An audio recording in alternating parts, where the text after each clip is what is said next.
Midwest, what's up with this weather? Over it, if y'all in the Midwest, drop where y'all at below, because let me tell y'all, I'm nothing on this cold and spring can't come fast enough. But that's not what we're here to talk about, so let's get on topic. Welcome back to the channels, ladies. Today we are here to talk about my 1-year Sisterlocks anniversary. Insert all the confetti. Insert all the confetti falling from the screen here. Let's get into 1-year Sisterlocks anniversary in here because it's a celebration. Okay, so let's just get started. My initial install date was January 15th. That was the last of my 3-day installation that I had done on my hair. As you guys know, that was a long 3 days. Many of you who are doing your research or already have Sisterlocks, you guys know the time for install can be upwards of 30, 40 hours. So it is not for the weak. If I recall right, mine was closer to about 24 hours, 23, 24, something like that. But I only had 3 inches of hair, so I was a bald-headed skittle diddle. Didn't have no hair in the middle. Y'all remember that? Y'all remember that? Okay, just me. Anywho, but it has grown so much since then. The fullness is there. The length is there. Like, my babies are trying to touch my shoulders. Like, they're showing out back here. Look at it. They trying. Okay. So I have truly enjoyed every step of the process, thinking about the different ways to take care of my hair, the things I should do, the things I shouldn't do. And guys, my confidence has went through the roof. I mean, don't get me wrong, your girl's always been it. But since having these Sisterlocks, it just brings out something different. Like, it's something about, and this could be true for any girl wearing their natural hair. You just feel so like, damn, I love me some me, you know? I don't know what else to say about it aside from that. I mean, when you're able to wake up with your hair in your head, not nobody else's, and then just love yourself, like, truly, it is amazing. Like, you don't have to put on a facade, you don't have to put on a mask. And these last 365 plus days at this point have really, you know, just empowered that. And I'm not new to the lock community, I'm not new to the natural hair journey, but you know, that is still something that I take pride in. Just being a natural hair girly, building my self-esteem, my self-confidence with me and my hair. It feels amazing. What are some of the obstacles I had with my Sisterlocks? I would say the biggest obstacle for me with my Sisterlocks is really making sure I'm doing what I'm supposed to do.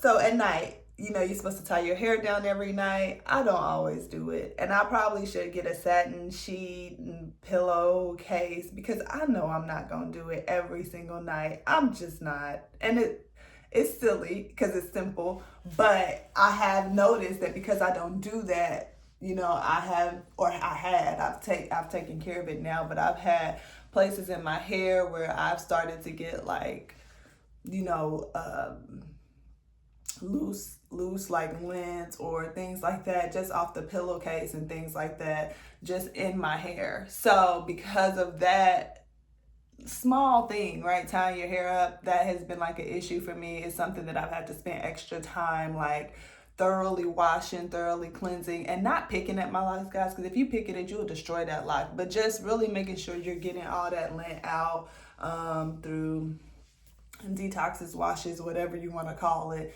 to make sure that your locks are still looking clean. So that is some self-inflicted wounds that I've had with my Sisterlocks.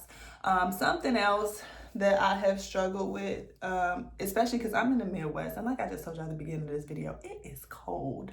Like, we gotta wear hoodies, we gotta wear coats, we gotta wear jackets.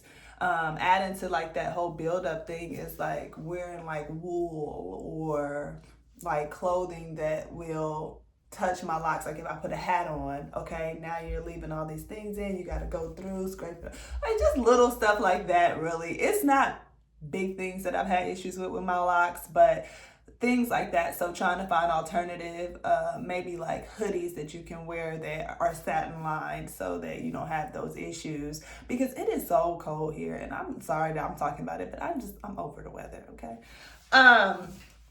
So there's that piece of it. I struggled with some holes in my locks. I kind of did some videos on that. brought it to my loctician's attention. Some of them were fixed, some were not. But guess what? Your girl learned how to fix them herself because I, as you guys know, became a consultant alone this last 365 days, or I should say a trainee to be a consultant. So I know how to properly take care of them myself. Also, knots in my locks, I've had a lot of those. So just really, there's been so much research I have done because this was a big investment for me. This is something that I know I'm not turning my back on. So I may not be as careless as some other people are, or like I may pay too much attention to things. So like the knots in my locks, the holes in my locks, it wasn't okay for me. So I really wanted to figure out how to take care of those and fix those things myself. And I did. And so now those aren't really issues I have anymore. But if you're getting Sisterlocks, or if you, hi baby, good morning sweetheart, it's my son. So if you're getting Sisterlocks, or if you are have Sisterlocks and you're not like in your head and paying attention, that's cool for you. That just means you got a lot of trust in your loctician, and that's, I mean, you should, but we're all humans, we all make mistakes, nobody is perfect, and I just would prefer to know how to care for my own locks. When I see a problem, fix a problem, instead of somebody charging me an arm and a leg to fix something they probably created. So there's that. When it comes to the pros, guys, they're just crazy. Like, my hair is healthier. Wash days are not so bad. Like before, just being, I would say, loose, natural. You know, you gotta wash, then you gotta detangle, then you gotta style, and then you gotta dry, and then you gotta figure out. It's just so much, you know. Boom, you braid and band, you wash, and you go. And I have graduated. My last 2 washes, I have not braided and banded, and oh my god, it feels so much better. Like, water running through my hair, my locks aren't unraveling. That's a big win for me. That's a biggie. So I'm excited about that. In the beginning, the braiding and banding was an adjustment. First of all, my rubber bands kept popping, like pop, pop, pop, pop, pop. So I was like, why am I even banding if these rubber bands keep popping off like mid-shower? And I was worried, but it's okay if they pop. It's really not that big of a deal, but I didn't know. And then it was like, I wasn't really sure how to properly wash, like, because you can't just dip your new locks in water. You know, you got to put them in a spray bottle. So it was an adjustment for sure, but it wasn't difficult. The drying part too, there was a lot of conflicting information. Do you only air dry your locks? Can you blow dry your locks? Can you sit under the dryer? And yes, you can. They'll tell you can't. Yes, you can. You don't want to go to sleep with wet hair. That's like the worst thing you can do. So make sure your locks are fully dry. So there was that piece of it. And that took some getting used to, some adapting, some kind of trial and error. What else was it? For me, the hardest part in the beginning was a schedule. Like, you need to keep your locks maintained every 4 to 6 weeks. We know that. But my work schedule versus my loctician schedule versus my personal schedule, it was like a headache. And then my loctician would keep like changing appointments or moving things, and like trying to change everything was a lot too, which was another reason I took the self-retire class before becoming a consultant, because I already knew like these schedules aren't aligning long term. This is going to be an issue and it's just not going to work. So that's another reason I did that class before taking the class to become a trainee.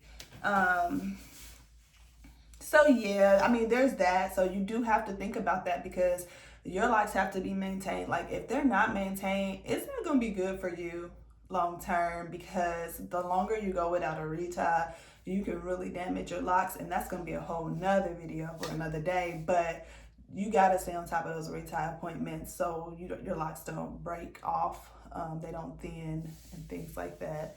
So that was something I struggled with, just scheduling. And then other than that, y'all, there has been so many more pros. Just being able to get up and go, you know, simple hair wash routines, watching your hair thrive and flourish. Like, it's been a great year. So I'm gonna shut up rambling, but I'm gonna show y'all a quick little slideshow of my hair journey from month 1 to month 12, so y'all can see all my growth. This is where we're at today, y'all. So y'all can kind of get an idea of the fullness, the thickness here. Like, it is so good. Like, I don't have a single complaint. I don't have a single regret. Many people say, oh, I wish I would have did this sooner, and baby, they ain't lying. They telling you the truth. They probably really do, because I sure do. Little mini 1 year in, I just wanted to come on because it's been a year and time flies so fast. But just check out this little video. Thanks. Bye. If you haven't already, hit the like button, subscribe, hit the notification bell, and share it with a friend so that my channel can grow and I can keep delivering you guys content, and we can keep talking about hair and just do all the things, because I really want this channel to grow. I really want this channel to be something. I really want it to be a place where we can all maybe collab, connect, come on, talk about our hair experiences, and go from there.